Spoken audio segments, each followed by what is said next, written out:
Autism के लिए जो हम सबसे ज़्यादा थेरेपी जो यूज़ की जाती है ऑटिस्टिक बच्चों के लिए वो है ABA therapy. ABA therapy is applied behaviour analysis. ये एक ऐसी थेरेपी है जो कि हम बच्चों के साथ यूज़ करते हैं। उनके जो प्रॉब्लमेटिक बिहेवियर्स होते हैं जो कि बच्चे शो करते हैं उनको बेसिकली सोशली एक्सेप्टेड बिहेवियर्स की तरफ लेकर आना, ये बेसिकली ABA थेरेपी का गोल होता है। एक बच्चा है जो स्पीच बेसिकली इशू है, उसको स्पीच डिले है, तो वो जब उसको स्पीच डिले होता है तो वो एक प्रॉब्लमेटिक बिहेवियर शो करता है कि वो थूक फेंकता है। ABA थेरेपी में बेसिकली एक इंडिविजुअलाइज्ड एजुकेशनल प्लान भी बनता है। वो एक ABA थेरेपी का सेपरेट होता है। इसमें हम गोल्स बनाते हैं कि बच्चे के एकेडमिक गोल्स बनाने हैं, बच्चे के सोशल गोल्स बनाने हैं, बच्चे के हमने फंक्शनल गोल्स बनाने हैं। अस्सलाम वालेकुम, मैं हूं आपका होस्ट अरमगान। जैसे कि आप जानते हैं कि हमने पिछली वीडियो में डिस्कस किया था कि ऑटिज़म क्या है और ऑटिज़म के बारे में हमने तफसीलन बात की थी। आज हमारे साथ मौजूद हैं सर हाशिम अब्बास जो कि ABA थेरेपिस्ट हैं और स्पीच लिंग्वा स्पॉट में एज अ डायरेक्टर अपनी खिदमात सर अंजाम दे रहे हैं। तो आइए इनसे जानते हैं कि ABA थेरेपी क्या है। अस्सलाम वालेकुम सर। वालेकुम अस्सलाम। सर बताइएगा कि ऑटिज़म के लिए हम कौन सी थेरेपी अप्लाई करते हैं? ऑटिज़म के लिए जो हम सबसे ज़्यादा थेरेपी जो यूज़ की जाती है ऑटिस्टिक बच्चों के लिए वो है ABA therapy. ABA therapy is applied behaviour analysis. ठीक है। ये एक ऐसी थेरेपी है जो कि हम बच्चों के साथ यूज़ करते हैं। उनके जो प्रॉब्लमेटिक बिहेवियर्स होते हैं जो कि बच्चे शो करते हैं उनको बेसिकली सोशली एक्सेप्टेड बिहेवियर्स की तरफ लेकर आना, ये बेसिकली ABA थेरेपी का गोल होता है। ये बैक्ड बाय साइंस है। तो साइंस जो है वो हमें ये कहती है, उसके जो दो प्रिंसिपल्स हैं लर्निंग थ्योरीज के, एक क्लासिकल कंडीशनिंग, दूसरा है ओपरेंट कंडीशनिंग। क्लासिकल कंडीशनिंग में बेसिकली आपकी जो इनकरेक्ट चॉइसेस होती है ना उनको इग्नोर किया जाता है और जो करेक्ट चॉइसेस होती हैं उनको रिवॉर्ड किया जाता है। अब इसकी एग्जांपल मैं ऐसे दूंगा कि एक बच्चा है जो स्पीच बेसिकली इशू है, उसको स्पीच डिले है, तो वो जब उसको स्पीच डिले होता है तो वो एक प्रॉब्लमेटिक बिहेवियर शो करता है कि वो थूक फेंकता है। तो हमने जो एज ए ABA थेरेपिस्ट है उस पर काम ऐसे करना है कि हमने वो जो उसकी नीड है ना कि उसने बोलना है, हमने उसके उस पर काम करना है कि वो किसी अच्छे तरीके से वो बोले, मतलब वो थूक ना फेंके, मतलब अगर वो शोर करता है तो वो शोर ना करे। तो हमने ये चीज़ें ABA थेरेपी में देखनी होती हैं। अच्छा सर, मुझे ये बताइएगा कि ABA थेरेपी जो है इसका आगाज़ किसने किया था?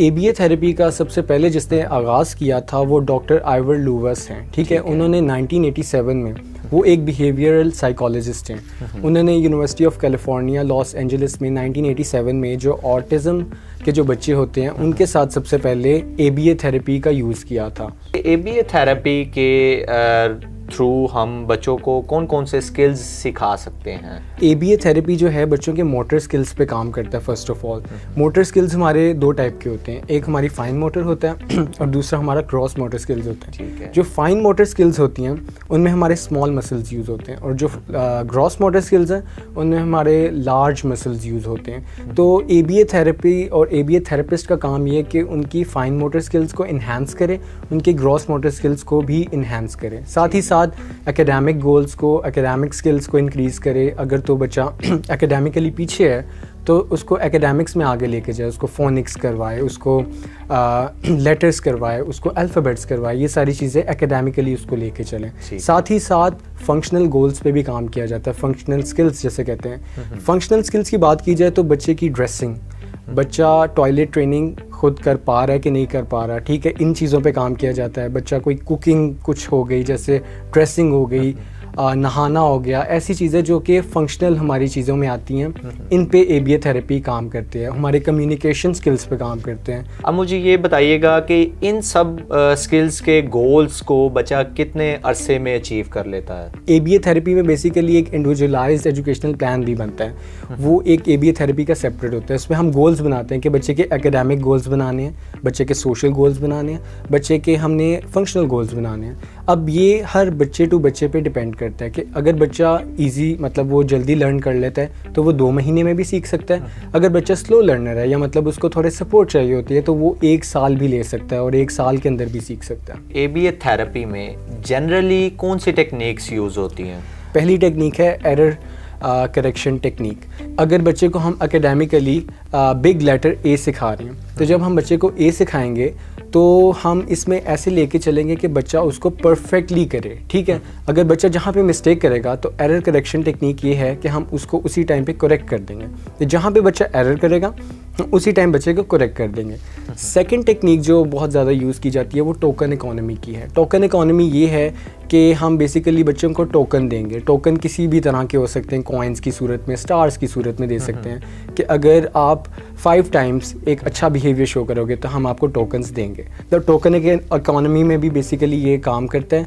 और थर्ड है विजुअल डेमॉन्स्ट्रेशन। विजुअल डेमॉन्स्ट्रेशन या विजुअल कॉन्सेप्चुलाइजेशन, ये एक ऐसा बेसिकली एक मेथड है, टेक्निक है। इसमें यह है कि बच्चा जो है लर्न करता है थेरेपिस्ट को देख के, कि जो थेरेपिस्ट करेगा बच्चा भी वही करेगा। जब थेरेपिस्ट उसको फॉर एग्जांपल अगर हम एक बच्चे को सिखाना है कि उसने कंघी किस तरह करनी है, तो बेसिकली जब वो थेरेपिस्ट करके दिखाएगा तो बच्चा भी सीखेगा। तो ये एक बेसिकली विजुअल मॉडल वाली टेक्निक है कि हम बच्चों को मॉडलिंग के थ्रू भी, ये टेक्निक के थ्रू सिखा सकते हैं, ठीक है। इसके साथ ही साथ ABA में बहुत सी और भी टेक्निक हैं। डिस्क्रीट ट्रायल ट्रेनिंग है, और इसमें बेसिकली होता है कि हम स्टेप बाय स्टेप एक स्टेप करवाते हैं, उसके बाद दूसरा स्टेप करवाते हैं, फिर थर्ड स्टेप करवाते हैं। जब बच्चा फुल मतलब उसको सारे स्टेप्स नहीं आ जाते ना, तब तक हम वो पीछे वाला स्टेप ही करवाते हैं। इसको चेनिंग भी कहते हैं। समटाइम हम चेनिंग के थ्रू करवाते हैं कि पहले एक स्टेप करवाया, फिर दूसरा, फिर तीसरा। ABA थेरेपी जो है ये क्या ऑटिज्म को ही ट्रीट करती है या किसी और डिसऑर्डर को भी ट्रीट करती है? ABA थेरेपिस्ट का काम है कि वो मैनेज करता है ऑटिज्म स्पेक्ट्रम डिसऑर्डर के जो बच्चे होते हैं ना, जिन बच्चों को attention deficit hyper activity disorder है, मतलब बेचैनी सी होती है, मतलब यहाँ नहीं बैठते, उठ के चले जाते हैं, ऐसा डिसऑर्डर भी हो, या लर्निंग डिसऑर्डर हो, स्ट्रोक के पेशेंट्स हों, डिमेंशिया के, भूलने की बीमारी है, इनके साथ भी हम ABA थेरेपी यूज़ करते हैं। अगर कोई सिगरेट पीता है या किसी भी किस्म की एडिक्शन का वो शिकार है तो ABA थेरेपी उनके साथ भी कारआमद है। ABA थेरेपिस्ट का काम है कि वो उनके जो केयर गिवर्स हैं, पेरेंट्स हैं, उनको भी सिखाए। फॉर एग्जांपल अगर बच्चा एक टेंट्रम थ्रो करता है या शोर करता है, अगर उसको कोई नीड नहीं मिल रही तो हम उसको पॉजिटिवली रीइंफोर्स कर सकते हैं। हम पॉजिटिवली रीइंफोर्स कैसे कर सकते हैं? अगर बच्चा शोर करता है तो हम उसे कोई कैंडी दे दें तो शायद उसकी नीड पूरी हो जाए, तो हम ये कर सकते हैं कि बच्चा चुप हो जाए। तो हर बच्चा डिफरेंट होता है। किसी बच्चे से हम टॉय ले भी सकते हैं, फिर वो चुप हो सकता है। तो हमें पेरेंट्स की ट्रेनिंग करनी पड़ेगी कि पेरेंट्स को पता हो कि किस तरह हमने बच्चों को सिखाना है, उनको इंटरवेंशन का पता हो। थोड़ा सा इंटरप्ट कर रहा हूँ, मैं यहाँ पे एक चीज़ बताना चाहूँगा कि अक्सर हम अपने घरों में हमारे बच्चे होते हैं कि वो अक्सर रोना शुरू कर देते हैं, तो हम पेरेंट्स जो होते हैं वो जाकर बच्चों को चीज़ दिलवा देते हैं, कैंडीज दिलवा लेते हैं, तो बच्चे चुप हो जाते हैं। तो इसका भी थोड़ा सा इसमें कोई रोल होता है कि ABA थेरेपी की ज़रूरत होती है बच्चों को, या वो बच्चे बिहेवियर अडॉप्ट कर लेते हैं? हाँ। इसके बारे में थोड़ा सा एक्सप्लेन करें। बिल्कुल। अच्छा, इसमें ना कुछ चीज़ें होती हैं। एक बच्चे की नीड होती है। अगर बच्चे को नीड है कि उसने कुछ खाना है या उसको कुछ पानी पीना है उसने, तो हमें फ़ौरन उसकी नीड को पूरा करना चाहिए, ठीक है। और पेरेंट्स को भी उसकी नीड को समझना चाहिए, ठीक है। अगर बच्चा मेल्टडाउन शो कर रहा है ना, इसमें फ़र्क है। एक होता है टेंट्रम, एक होता है मेल्टडाउन। मेल्टडाउन की कोई वजह नहीं होती, ठीक है। टेंट्रम की कोई वजह होती है। अगर बच्चा टेंट्रम शो करता है तो उसकी वजह होगी, बच्चे की कोई नीड है जिसको फुलफिल करना ज़रूरी है। अगर बच्चा मेल्टडाउन शो कर रहा है तो हमें थोड़ा टॉलरेंस, पेशेंस के साथ काम करना पड़ेगा। मतलब आप कहना चाह रहे हैं कि पेरेंट्स का भी इसमें एक बहुत बड़ा रोल है कि अपने बच्चों को किस तरह से उन्होंने ट्रीट करना है, कैसे बिहेवियर्स को बच्चे के मैनेज करना है। तो उसके लिए क्या स्ट्रेटजीज आप पेरेंट्स को देते हैं कि वो किस तरह से बच्चों को घर पे मैनेज कर सकें? एरर करेक्शन टेक्निक है, ये एक ऐसी टेक्निक है जो हम पेरेंट्स को सिखा सकते हैं कि जब वो इंटेंसिव टेबल ट्रेनिंग दे रहे होंगे बच्चों को, तो कि किस तरह आपने काम करना है। बच्चा जहाँ पे एरर करे तो आपने वहाँ पे उस पर काम करना है, उसको आपने रेक्टिफाई करना है, ठीक है। आपने डिस्क्रीट ट्रायल ट्रेनिंग करवानी है, बच्चे को बताएं कि किस तरह आपने स्टेप बाय स्टेप एक प्रोसीजर के तहत आपने काम करना है, ठीक है। बच्चे के अंदर वेटिंग लेकर आनी है, तो उनको आप किसी भी जगह पे फॉर एग्जांपल 10 सेकंड्स का वेट कराएं, इनिशियली 20 सेकंड्स का करवाएं, 30 सेकंड्स का करवाएं, फिर 1 मिनट का करवाएं। अच्छा सर, बताइएगा कि क्या ये ABA थेरेपी इफेक्टिव है? जी बिल्कुल। ABA therapy according to science 89% इसकी जो है बेसिकली मैनेजमेंट रेट है। और दूसरी चीज़ इसमें मैं ये कहना चाहूँगा कि ABA थेरेपी लाजमी करवानी चाहिए, क्योंकि जो बच्चे जिनके अंदर प्रॉब्लमेटिक बिहेवियर्स होते हैं उनको मैनेज करना आना चाहिए पेरेंट्स को भी। ठीक है, एक ABA थेरेपिस्ट जो है वो सिखा तो देगा, लेकिन जब तक केयर गिवर्स को नहीं पता होगा, जो उनके पेरेंट्स हैं उनको नहीं पता होगा कि कैसे सिखाना है, तो ये बिल्कुल एक मुश्किल चीज़ हो जाएगी। बहुत शुक्रिया आपका सर हाशिम, आपने हमें अवेयरनेस दी ABA थेरेपी के बारे में कि किस तरह से हम ऑटिज़म से रिलेटेड बच्चों पे ABA थेरेपी का इस्तेमाल करके उनको मैनेज कर सकते हैं, उनके बिहेवियर्स को मैनेज कर सकते हैं।